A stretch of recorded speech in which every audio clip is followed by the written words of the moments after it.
गंगा तट पर बहती है, गंगा तट पर बहती है, अविरल ऐसी कथा,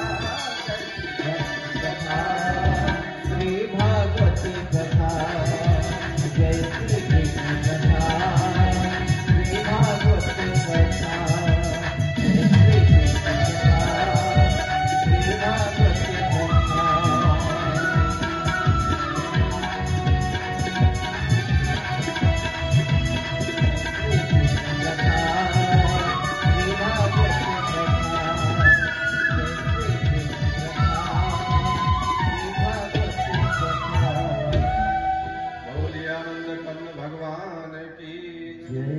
राधा मैया की, श्री कृष्ण जी भगवान की खूब जय तो कम से कम बोलिए।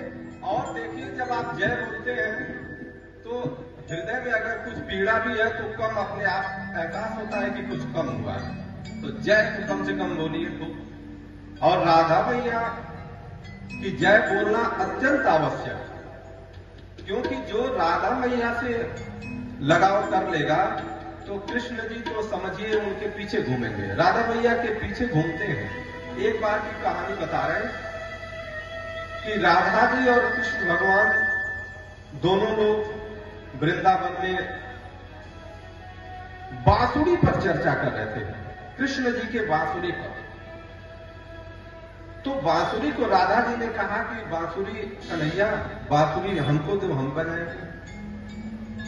कन्हैया ने बांसुरी दे दिया और राधा जी को बांसुरी दिया। राधा जी बजाना शुरू की तो कुछ उसमें से निकल ही नहीं रहा, कोई भी किसी भी प्रकार की धुन ही नहीं निकले, बजा ही नहीं पा रहे। तो अब कह रही हैं ये बताओ कि तुम इस बांसुरी को बजाते हो कन्हैया, तो बहुत सुंदर सारे ग्वाल बाल गाय पशु पक्षी सारे के सारे दौड़े चले आते हैं और हमसे क्यों बज नहीं रही? तो कन्हैया ने कहा सुनिएगा राधा जी, इसीलिए वृंदावन में जब आप जाएंगे तो राधा राधा राधे राधे जहां भी जाएंगे लोग अभिवादन में नमस्कार में राधे राधे ही कहते हैं।